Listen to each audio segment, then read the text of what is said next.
Eu sempre achei que conhecia a minha vida. Não inteira, claro, porque ninguém conhece tudo sobre si mesmo, mas o suficiente para caminhar sem medo do chão que pisa. Minha infância modesta, minha casa simples de esquina, meus pais trabalhadores que sempre fizeram o possível e o impossível para que eu e minha irmã tivéssemos segurança, tudo isso construía um mundo firme, familiar, quase previsível. Eu cresci acreditando que a verdade era aquilo que me contavam, que meu pai era durão porque a vida tinha sido dura com ele, que minha mãe era silenciosa porque carregava peso demais, que eu pensava demais porque tinha nascido assim.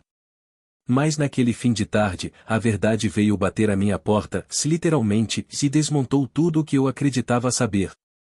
Eu lembro exatamente das cores daquele momento. O céu nublado, o vento frio, o sol quase desaparecendo atrás das casas da rua. A caixa de correio estava vazia, como sempre, desde que as contas passaram a chegar por e-mail. Mas havia algo no chão, bem no centro do meu capacho gasto, um envelope creme, envelhecido, com bordas levemente amassadas. Não tinha remetente. Não tinha destinatário. Apenas meu nome escrito à mão, uma caligrafia nervosa, fina, trêmula. Rafael. Simples assim. Ajoelhei para pegá-lo, e senti que o papel estava frio, como se tivesse sido deixado ali há poucos segundos. Olhei para os lados, a rua vazia, o vizinho lavando o carro sem prestar atenção, a senhora da casa amarela fechando as janelas para a noite. Ninguém parecia responsável pela entrega. Quando abri o envelope, minhas mãos tremiam mais do que eu gostaria de admitir. Havia apenas uma folha dentro, dobrada 2 vezes. Nada no verso, nada escondido.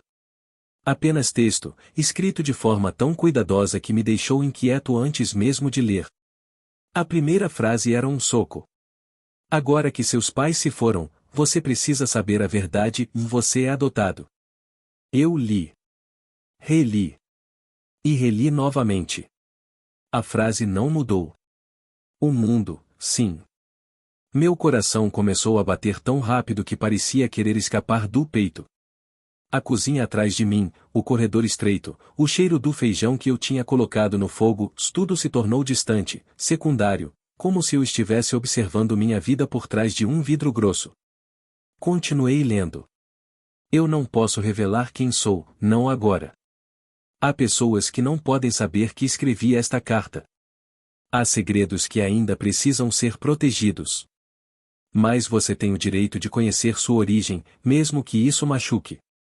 Seus pais adotivos te amaram profundamente. Eles nunca te contaram porque tinham medo de te perder, e porque prometeram a alguém que guardariam esse segredo até a morte. As palavras se embaralhavam. Eu me apoiei no sofá para não perder o equilíbrio. A carta prosseguia. Você chegou a eles quando tinha apenas 6 meses de idade.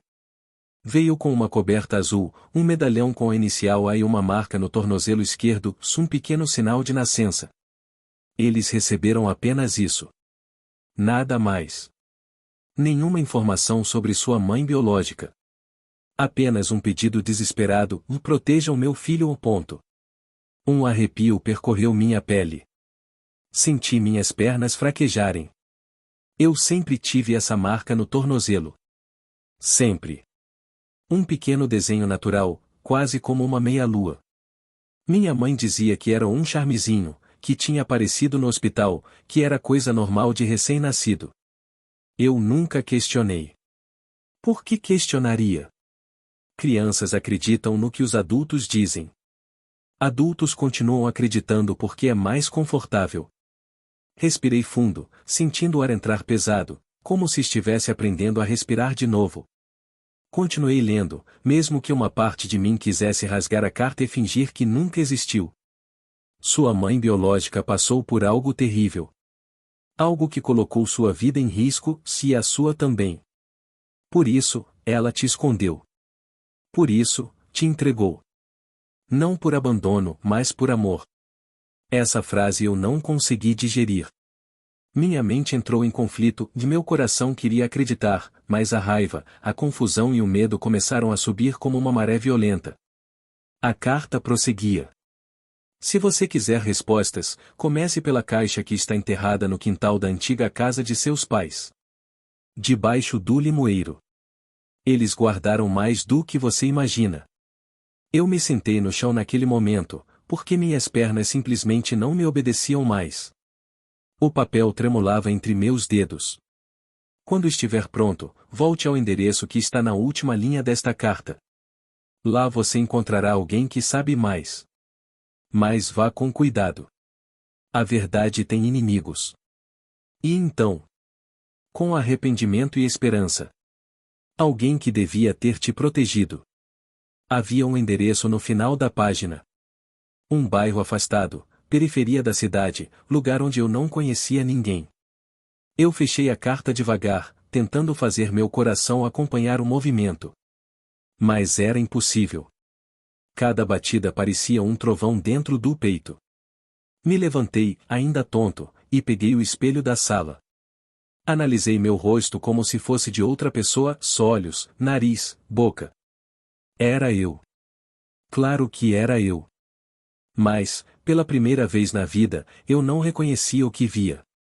Minha voz saiu trêmula quando falei sozinho. Quem sou eu? Não havia resposta. A casa silenciosa parecia ecoar minha pergunta. E foi ali, naquele exato instante, que percebi algo assustador. A carta não tinha sido apenas deixada na minha porta. Ela tinha sido deixada naquele dia específico. No dia em que completavam exatamente 2 semanas desde o enterro dos meus pais. Alguém esperou que eles morressem para me contar a verdade. Alguém que sabia onde eu morava. Alguém que conhecia meu nome, minha história, meu passado oculto. A verdade não tinha apenas batido à minha porta. Ela tinha invadido minha vida. E não havia mais volta. Galera, já deixa o like, se inscreve no canal e ativa o sininho para não perder nenhuma novidade. Demorei alguns minutos só para conseguir levantar do chão. A carta continuava sobre a mesa, como uma bomba silenciosa, pronta para explodir de novo sempre que eu ousasse reler as primeiras linhas. Você é adotado. Eu repetia mentalmente, tentando encaixar aquelas palavras numa vida inteira que nunca tinha dado sinal disso. Era uma frase simples, mas derrubava décadas de certeza. Eu tinha 29 anos. Meu pai tinha morrido de infarto, minha mãe de AVC, os dois no intervalo de 1 ano. A vida já tinha me dado pancada suficiente. Mas aparentemente ainda havia espaço para mais. Peguei o celular com mãos trêmulas. Por instinto, pensei em ligar para minha mãe. Só então veio o baque, ela não estava mais ali. A dor retornou, recente, viva, como se o enterro tivesse sido ontem e não 2 semanas antes. Eu precisava falar com alguém. Precisava dizer em voz alta para ter certeza de que aquilo não era apenas um delírio. Pensei na minha irmã. Clara. Ela sempre foi mais emocional, mais impulsiva, mais propensa a chorar e gritar ao invés de engolir as coisas, como eu. Talvez, justamente por isso, fosse a única pessoa que pudesse entender o que eu estava sentindo, ou pelo menos dividir o peso. Disquei o número dela. O toque pareceu durar uma eternidade. Oi, Rafa, ela atendeu, com a voz cansada. Aconteceu alguma coisa? Por um segundo, pensei em dizer ou não, nada, e guardar o segredo. Mas era tarde demais para isso. A verdade já tinha atravessado a porta, já tinha se sentado na minha sala, já tinha bebido da minha água. Clara, engoli seco. Você tá ocupada? Tô tentando terminar um relatório aqui, mas ela fez uma pausa. Pela sua voz, parece que o mundo acabou. O que foi? Eu olhei para o envelope em cima da mesa. Vem aqui em casa. Sério. É importante. Ela suspirou. Rafael, não faz isso. Fala logo. Você sabe que eu odeio suspense. Não é coisa para telefone. Falei mais firme do que queria. Por favor. Eu preciso de você aqui. Houve alguns segundos de silêncio. Eu praticamente conseguia ver o cérebro dela ponderando, pesando prazos, trabalho, cansaço e, por fim, a preocupação. Tá. Eu vou. Me espera. Desliguei. E então o relógio assumiu o papel de carrasco. Cada minuto parecia mais longo que o anterior. Eu andava pela casa como um fantasma, revisitando memórias que agora pareciam de outra pessoa. A primeira bicicleta. As broncas do meu pai porque eu o pensava demais e agia de menos. O jeito como minha mãe acariciava meu cabelo quando eu tinha febre. Usou você é tão parecido com seu pai o que agora ecoavam como piada. Eu era mesmo? Ou eles diziam aquilo para se convencer? Quando a campainha tocou, quase pulei. Abri a porta e encontrei Clara com o rosto meio vermelho, provavelmente de tanto esfregar os olhos durante o dia. Ela entrou sem cerimônia, como sempre fizera desde que éramos crianças. Tá, pronto, Ela largou a bolsa no sofá. Que cara é essa? Aconteceu alguma coisa com o inventário? Esconderam dívidas da gente? Descobriu o amante do papai? Fala logo. Eu poderia rir, em outro dia. Hoje, as palavras dela só doeram porque estavam perigosamente perto do alvo. Não é sobre o inventário, respondi, apontando para a mesa. É sobre isso. Ela olhou o envelope, franziu o senho. O que é isso? Uma carta. De alguém que sabe mais sobre a nossa família do que a gente. Ela pegou o papel com cuidado. Leu a primeira linha. E congelou. Viu o exato momento em que seu rosto mudou. A cor sumiu, o brilho dos olhos se apagou. Ela releu, devagar, como se a frase fosse mudar na segunda tentativa. Não mudou. Você é adotado. Ela murmurou, a voz embargando. Isso é alguma piada? É, né? Rafael, você sabe que esse tipo de coisa não tem graça. Eu recebi isso hoje. Estava na minha porta. Eu falei baixo. Não tem remetente. Só meu nome. E detalhes demais para ser mentira.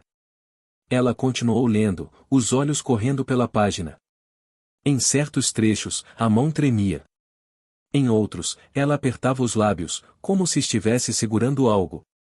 Quando chegou na parte da coberta azul, do medalhão com a letra A, do sinal de nascença no tornozelo, ela deixou escapar um soluço. Não, murmurou. Não pode ser. Você sabia? Perguntei, direto. Você sabia de alguma coisa? Clara levantou os olhos, marejados, mas não respondeu na hora. Em vez disso, sentou-se no sofá e apertou o papel com tanta força que quase o amassou. Quando eu era pequena, começou, hesitante, se eu lembro de uma vez, muito vagamente, de uma briga do papai com a mamãe. Eu devia ter uns 6 anos, você uns 4. Eu acordei no meio da noite e ouvi ele gritando na cozinha. Ele dizia algo como a gente devia ter contado para ele desde o começo e a mamãe dizendo ele é meu filho sim, não fala assim. Eu não entendi nada. No dia seguinte, perguntei se você tinha feito alguma coisa. A mamãe riu, chorando, e disse, seu irmão é um presente, só isso. Eu achei que era coisa de adulto. Esqueci. Meu coração apertou. E você nunca mais pensou nisso? Nunca mais. Ela balançou a cabeça. Até agora. E não é só isso, falei, apontando para a parte final da carta. Tem mais. Ela leu o trecho sobre a caixa enterrada no limoeiro, sobre a antiga casa dos nossos pais. Sobre a pessoa misteriosa que dizia eu ter falhado em me proteger. Clara me encarou com algo que eu não sabia se era medo, raiva ou puro pânico. Você acha que é verdade? Ela perguntou. A carta sabe coisas demais para ser invenção. Apontei para meu tornozelo, puxando a barra da calça. Sinal de nascença. Limoeiro no quintal da antiga casa. Medalhão com letra A, eu não lembro dele, mas... Eu lembro, Ela sussurrou, me cortando. Rafa, quando a gente era criança, você tinha um colar. Um medalhãozinho bobo, com a letra A. Você vivia mordendo aquilo quando ficava nervoso. Um dia, o papai arrancou do seu pescoço quando você caiu e quase engoliu o pingente.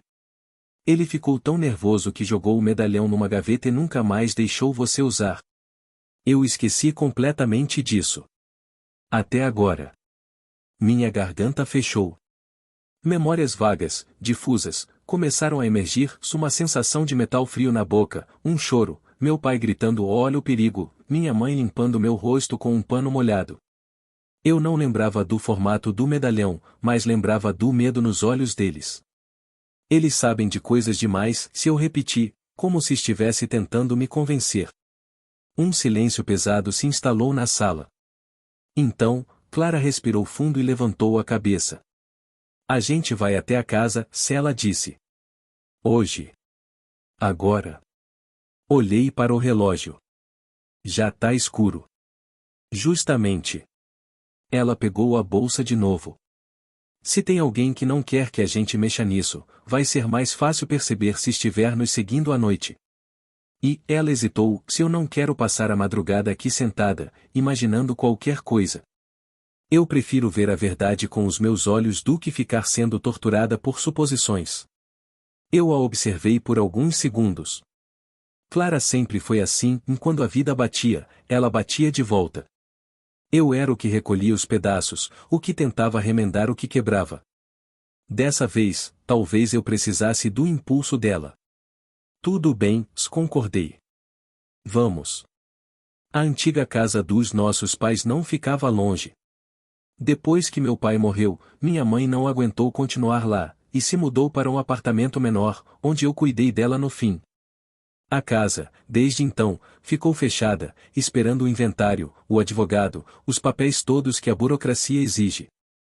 Era estranho estar voltando ali naquela condição. Quando dobramos a esquina, o coração apertou. A fachada conhecida, o portão verde meio enferrujado, as grades que meu pai instalou depois que a violência no bairro aumentou. Luz nenhuma. Apenas o poste da rua iluminando parcialmente o muro descascado. Tem alguém ali dentro? Clara sussurrou. Não deveria. Peguei a chave da casa, que ainda estava no meu chaveiro. Só a gente tem isso. E o advogado? O clique da fechadura ecoou alto demais na minha cabeça. Entramos. O cheiro de casa fechada tomou conta de nós. Umidade, poeira, lembranças. Cada móvel estava coberto por lençóis, como se fossem fantasmas em repouso.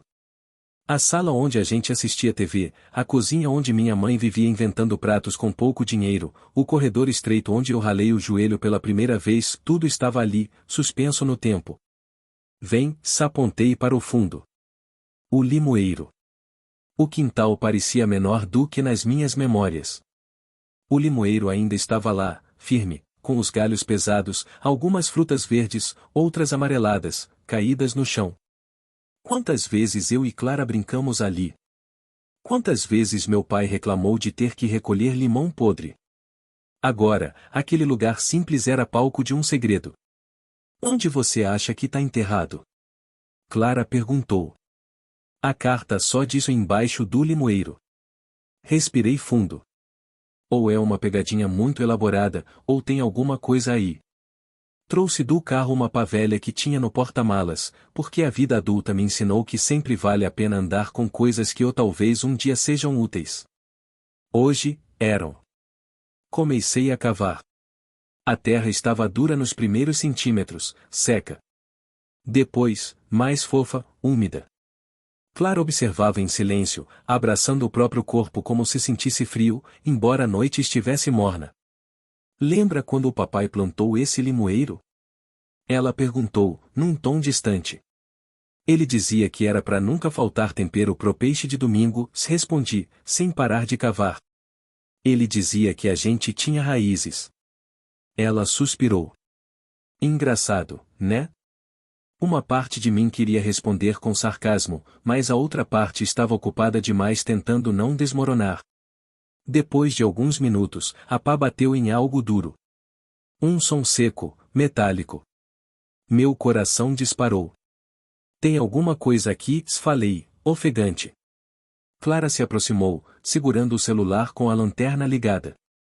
A luz revelou um retângulo metálico, enferrujado, do tamanho de uma caixa de sapatos. Eu deixei a pá de lado e terminei de desenterrar com as mãos. A terra grudava nos dedos, gelada. Puxamos a caixa. Estava trancada com um pequeno cadeado corroído. Clara me olhou. Você trouxe alguma coisa para abrir isso? Hoje eu tô mais preparado pro inesperado do que nunca, respondi, tirando um alicate da mochila que eu tinha jogado no carro às pressas. Aprendi com a vida. Levei alguns minutos forçando, até que o cadeado se quebrou com um estalo. Por um segundo, ninguém mexeu. Era como se, ao abrir aquela caixa, a gente estivesse assinando um contrato invisível com a verdade. Tá pronto? Clara perguntou. Eu não estava. Mas assenti. Abri. Sentir o cheiro de metal velho e papel guardado por muitos anos foi como abrir o passado com as mãos. Lá dentro, havia um pedaço da coberta azul, cuidadosamente dobrado. Um medalhão prateado, oxidado, com a letra agravada. Uma foto antiga de um bebê enrolado nessa mesma coberta. E um envelope amarrotado, com o meu nome completo escrito à mão, pelo meu pai. Clara levou a mão à boca. Eu senti o mundo girar. Havia mais uma carta. Dessa vez, não era de um desconhecido. Era dele.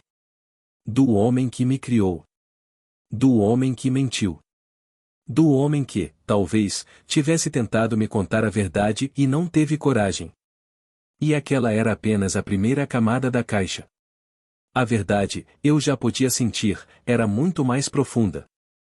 Por alguns segundos, eu não consegui me mover. O envelope com meu nome, escrito na caligrafia familiar do meu pai, parecia pesar mais do que a própria caixa metálica. Era um peso de anos, de omissões, de tudo aquilo que ele nunca disse em vida e que, por algum motivo, decidiu deixar enterrado debaixo de um limoeiro.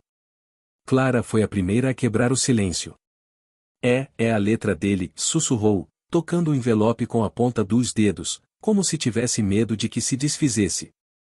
Rafael, isso foi escrito há muito tempo. Olha a tinta, tá quase apagando. Meu coração batia tão forte que eu podia ouvir dentro dos ouvidos. Uma parte de mim queria rasgar aquela carta ali mesmo, queimar tudo, fingir que nada existia. Outra parte queria devorar cada palavra, como quem finalmente encontra água depois de vagar por um deserto inteiro. Abre, Clara murmurou. Antes que eu tenha um treco. Minhas mãos tremiam quando rompi o papel já frágil. Dentro, havia 2 folhas, escritas dos 2 lados. A letra era caprichada, mas com pequenos tremores nas linhas, como se tivesse sido feita em momentos de nervosismo, ou talvez doença. Meu pai sempre teve mãos firmes. Isso ali parecia diferente. Mais velho. Mais cansado. Comecei a ler em voz alta. Eu precisava ouvir a voz dele nas minhas próprias palavras. Rafael. Se você está lendo isto, é porque eu falhei. Senti um nó na garganta logo na primeira linha. Falhei no que prometi à sua mãe, falhei no que prometi a mim mesmo, falhei em te proteger do peso que carrego comigo desde antes de você chegar nesta casa. Eu sempre disse que um homem de verdade cumpre a palavra. Pois bem, estou escrevendo esta carta justamente porque, dessa vez, eu não consegui cumprir. Parei por um instante. Olhei para Clara. Ela estava com os olhos marejados, mas fez sinal para eu continuar. Você cresceu acreditando que era meu filho de sangue. Nunca quis que fosse diferente. Cada vez que alguém dizia Pele puxou o pai, eu sorria por dentro, mesmo sabendo que, no papel da vida, eu era um ator improvisado. Mas deixa eu deixar uma coisa muito clara, e não houve um só dia em que eu tenha te visto como menos meu filho do que a Clara. Não houve um só dia em que eu tenha esquecido que você é, antes de qualquer coisa, meu menino. Minhas mãos formigavam. A dor e o alívio se misturavam de um jeito cruel. Sentir que sempre fui amado e que, ao mesmo tempo, tanta coisa foi escondida. Eu continuei. Quando você chegou até nós, era só um bebê. Pequeno, magro, assustado até para chorar. Eu lembro como se fosse agora, e sua mãe entrou em casa com você nos braços e os olhos vermelhos. Disse apenas, é ele. Eu não entendi nada. Até que ela me contou o que tinha acontecido. E esse é o ponto em que eu mais hesitei sobre o que revelar. Mas, se você está lendo, é porque não estarei aqui para explicar cara a cara. Então vou tentar ser tão honesto quanto aguentar.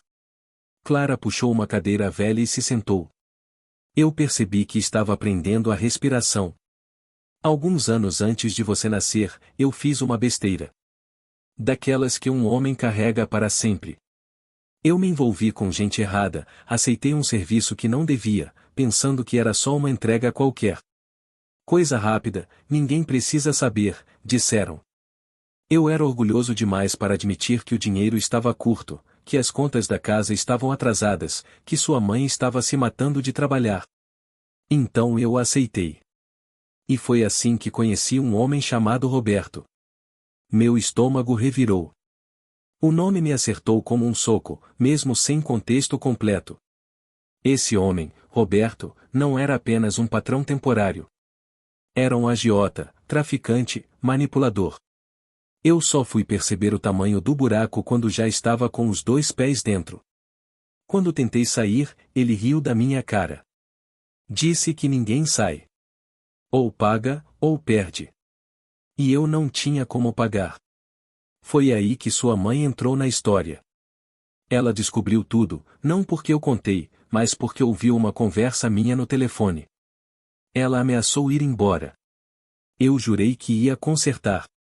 Foi quando a coisa piorou. Eu lia cada linha sentindo o peso da culpa dele como se fosse minha.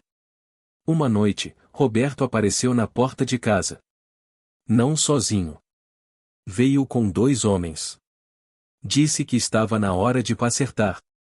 Que, se eu não tivesse o dinheiro, ia pagar de outro jeito. Ele olhou para o quarto da Clara. Olhou para a barriga da sua mãe, que na época ainda carregava seu irmão, que não chegou a nascer. Foi a primeira vez que eu vi medo de verdade nos olhos dela. Eu fiz o que um homem desesperado faz, lhe implorei. Eu não dormi naquela noite. Clara também não. A frase do bilhete, Saurora foi levada.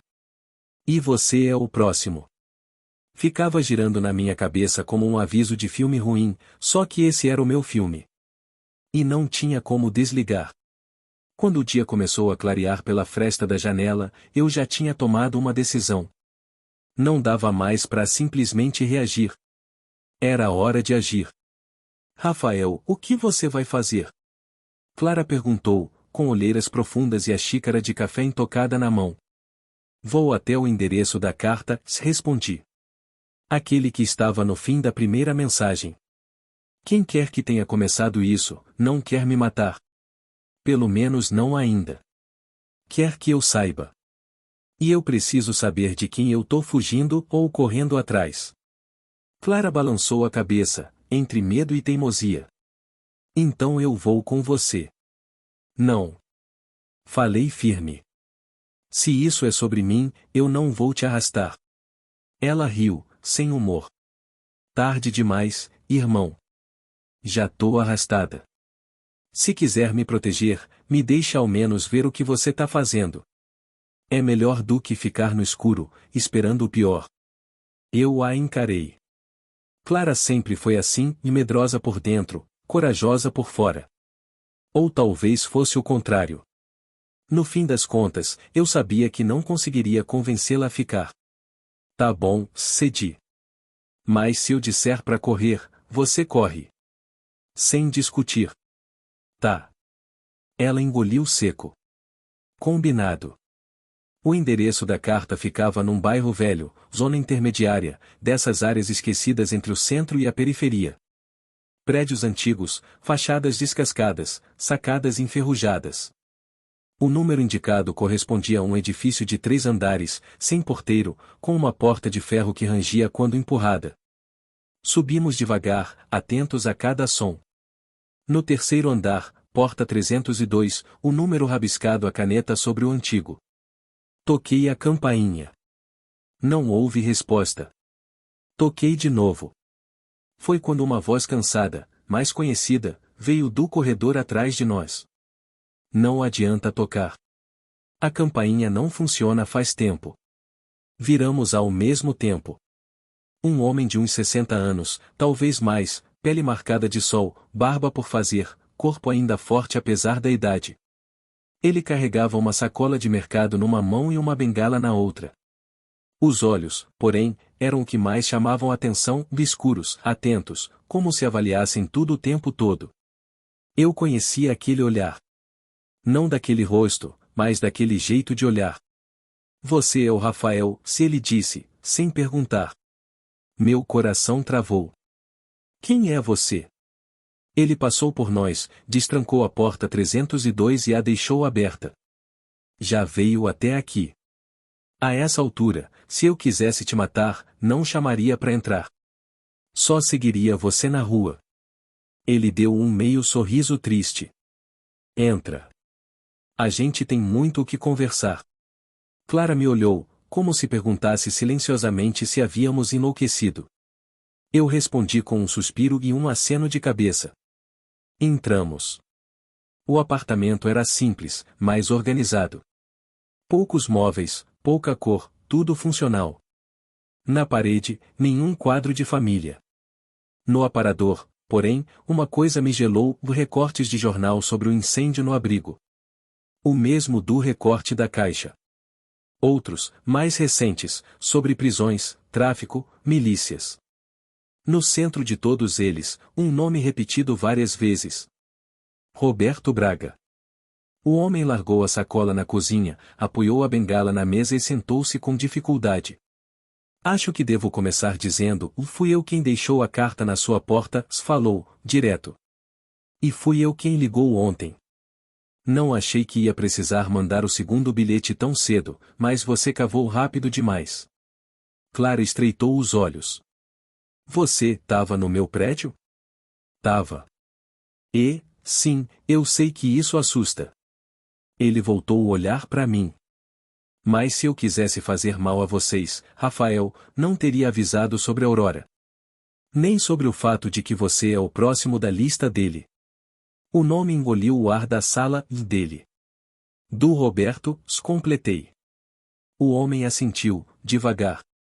Você deve ter ouvido esse nome da boca do seu pai. Ele me encarou com uma tristeza antiga. Eu estava lá quando o Roberto entregou você a ele. Senti as entranhas queimarem. Quem é você? Repeti. Ele respirou fundo, como se a resposta viesse com dor. Miguel. Fui motorista e braço direito do Roberto por muitos anos. Também fui quem segurou você nos braços quando ele dizia que ia se livrar do problema. Fui eu quem convenceu ele a não fazer isso. Quem sugeriu jogar a bomba de outra forma e dar o menino para aquele otário que te deve. Pelo menos rende um favor. Eu achei que estava salvando você. No fundo, eu só te troquei de tipo de perigo. A sinceridade da culpa no rosto dele, paradoxalmente, impediu que eu explodisse. A raiva vinha, batia numa barreira interna e voltava. Eu só consegui perguntar. E a Aurora? Miguel fechou os olhos por um instante. A Aurora trabalhava no abrigo que aparece no recorte. Não era sua mãe biológica, no começo. Era só uma cuidadora. Mas se apaixonou por você. Se recusou a entregar nenhuma criança pro Roberto quando ele quis usar o abrigo como fachada para outras coisas. Ele mandou tocar fogo em tudo. Ela te tirou de lá no meio do caos. E sumiu. Por um tempo. Meu coração disparou. Então ela não me gerou. Ele balançou a cabeça. Sua mãe biológica morreu no incêndio. Ela era uma das internas que o abrigo abrigava enquanto fugia de gente como o Roberto. A Aurora te tirou de dentro da fumaça, Rafael. Ela te pôs naquela coberta azul e implorou para mim, pelo amor de Deus, não deixe ele voltar para ele. Eu era covarde demais para enfrentá-lo, mas covarde demais também para ver você morrer.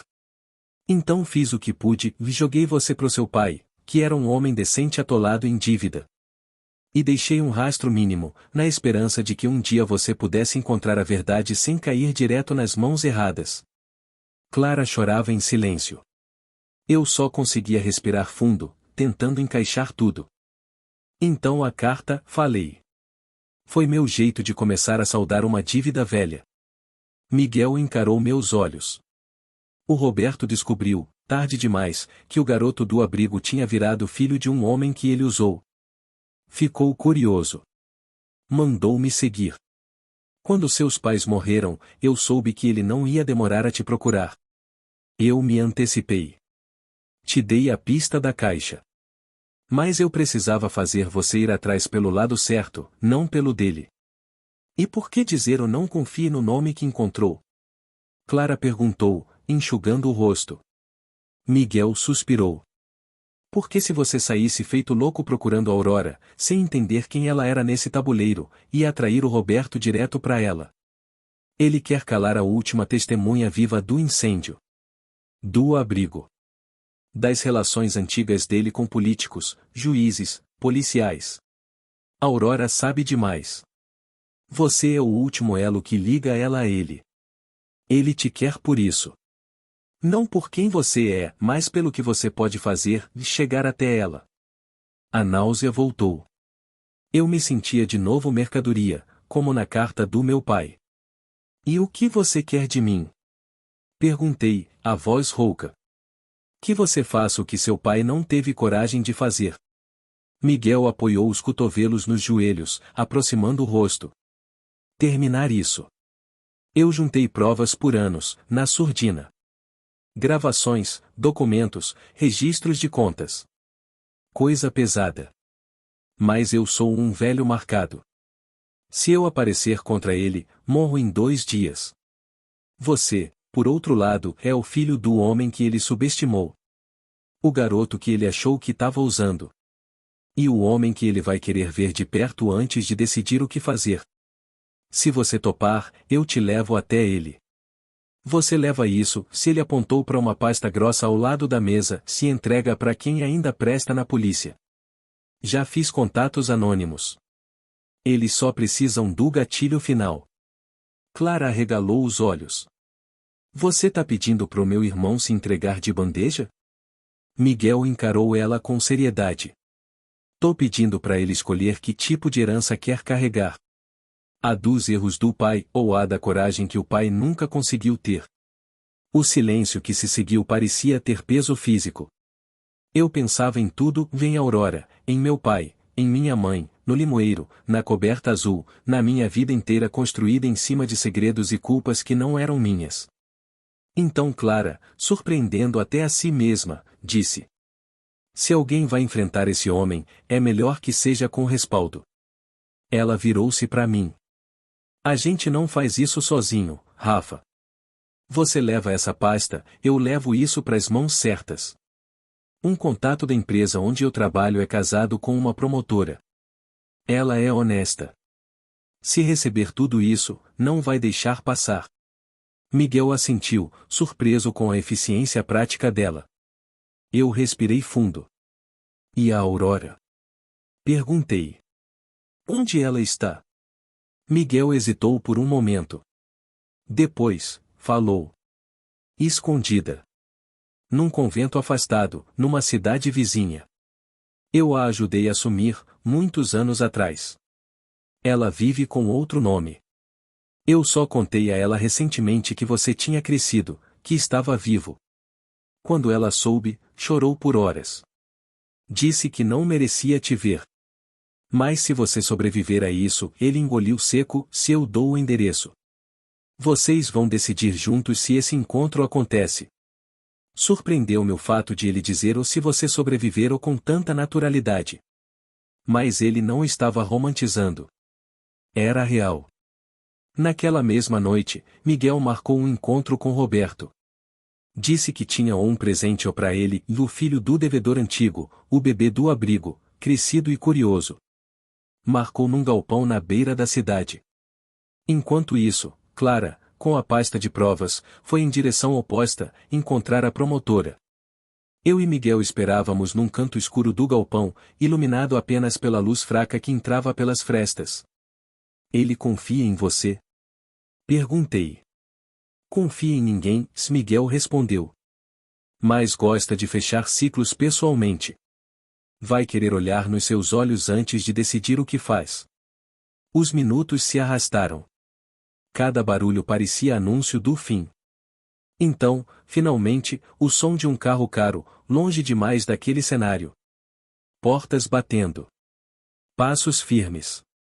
2 homens entraram armados primeiro, revistaram o lugar com os olhos, depois abriram espaço. Roberto Braga entrou como quem é dono do mundo. Mais velho do que na imagem que eu tinha construído, mas ainda sólido, ainda perigoso. Olhos pequenos, sorriso preguiçoso. Quando me viu, o sorriso aumentou. Então é você. Ele me examinou como quem avalia um produto. O bebê do abrigo. O filho do covarde que me devia. Cresceu. Cada célula do meu corpo queria avançar. Mas as palavras do meu pai ecoaram: você não é a dívida que eu fiz. Eu sou o filho do homem que você usou, corrigi. E do sistema que você contamina. Mas eu não sou seu. Ele riu. Tem o temperamento da aurora. Olhou de lado para Miguel. E você, velho traidor, teve coragem de aparecer? Miguel segurou a bengala com força. Demorei demais, é verdade. Roberto deu alguns passos, analisando ao redor. Então vamos encurtar isso. Você acha mesmo que trazer esse menino aqui muda alguma coisa? Você acha que eu não sei que tem gente ouvindo? Ele ergueu o braço, apontando para os cantos do galpão. Pode sair, dona Lei. Eu sei que estão aí. Por um segundo, nada aconteceu. Então, sirenes ao longe. Portas sendo arrombadas. Gritos de polícia. Homens armados entrando por 2 entradas laterais. Tudo ao mesmo tempo. Roberto sorriu, mas seu sorriso mudou. Ficou diferente. Menos confiante. Miguel murmurou: você teve coragem mesmo. O tempo pareceu desacelerar. Um dos capangas levantou a arma. Eu vi o movimento de lado, como em câmera lenta. O tiro veio na minha direção. Miguel se jogou na frente. O som do impacto rasgou o ar. Ele caiu nos meus braços. Não, sussurrei, sentindo o sangue quente escorrer. Os policiais dominaram os homens de Roberto. Ele mesmo, cercado, levantou as mãos devagar, não por medo, mas porque entendia que havia perdido aquele round. Não a guerra, se ele se achava maior que isso, mas aquele momento. Antes de ser algemado, olhou bem nos meus olhos. Você acha que terminou, menino? Disse, com um meio sorriso. Isso é só o começo. A verdade não salva ninguém. Só machuca. Eu quis gritar. Quis dizer que a verdade, pelo menos, limpa. Mas naquele instante, tudo o que importava era Miguel, afundando no meu colo. Eu devia isso, pro seu pai, se ele murmurou, com dificuldade. E para ela, pra Aurora. Seus olhos marejaram. Não deixa ele, a voz falhou, não deixa ele apagar vocês. Eu não vou, prometi, sentindo o nó na garganta. Eu não vou. Ele sorriu. Um sorriso leve, de quem solta um peso enorme. E então, simplesmente, foi. As sirenes continuavam, os gritos, o barulho metálico de algemas. Mas ali, naquele círculo pequeno de chão manchado de sangue, um pedaço do passado encontrava seu fim. 2 dias depois, com Roberto preso preventivamente, as provas entregues, a promotora comprometida até o pescoço em desmantelar a rede toda, eu recebi um pequeno bilhete deixado na portaria do meu prédio novo, que eu aluguei para sair da casa cheia de fantasmas. Ele me contou que você estava vivo. Eu não achei que merecia te ver. Agora eu acho que talvez você mereça escolher. Se quiser me encontrar, estarei na capela do convento de Santa Luzia, todo domingo, na missa das 9 horas. Se não quiser, eu entendo. Com amor e medo. Aurora. Mostrei o bilhete para Clara. Ela sorriu, ainda com o jeito cansado de quem carregou tudo junto. E aí? Perguntou. Você vai? Eu olhei o papel por longos segundos. Pensei na coberta azul, no recorte do jornal, na foto. No incêndio. Nos anos de fuga. No fato de que ela poderia ter fugido sozinha, mas escolheu arriscar a vida para tirar um bebê da fumaça. Vou, respondi. Não porque eu preciso de uma nova história para me definir. Mas porque eu quero olhar nos olhos de quem escolheu que eu vivesse. Mesmo que o resto do mundo quisesse o contrário. No domingo seguinte, a capela era simples, clara, com bancos de madeira e cheiro de vela queimada. Eu entrei com o coração disparado, olhando para cada rosto. Até que vi. Ela estava no fundo, sentada, com um lenço discreto no cabelo. Mais velha, claro, com rugas que não apareciam na foto, mas os mesmos olhos. E o mesmo jeito de segurar as mãos unidas, como se estivesse sempre fazendo força contra alguma coisa invisível. Quando nossos olhos se encontraram, não houve dúvida. Ela levantou devagar.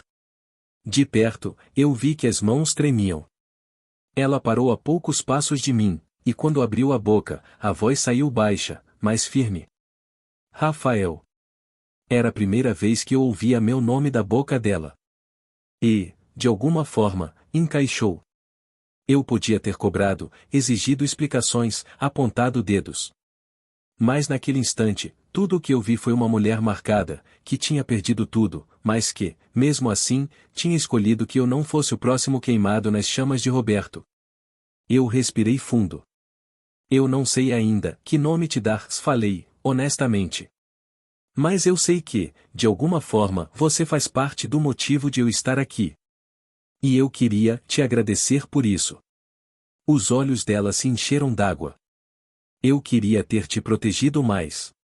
Ela chorou, sem vergonha. Eu falhei em muita coisa.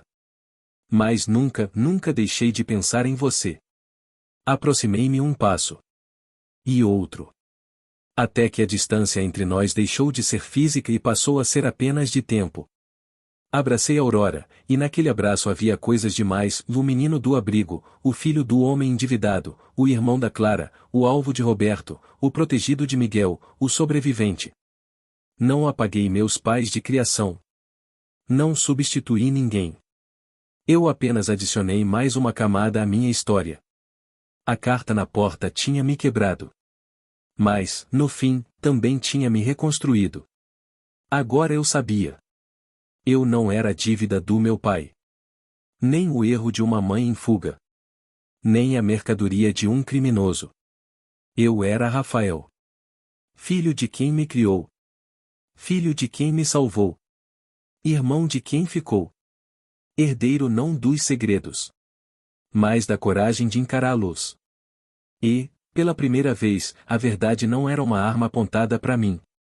Era um caminho. Difícil, perigoso. Mas meu.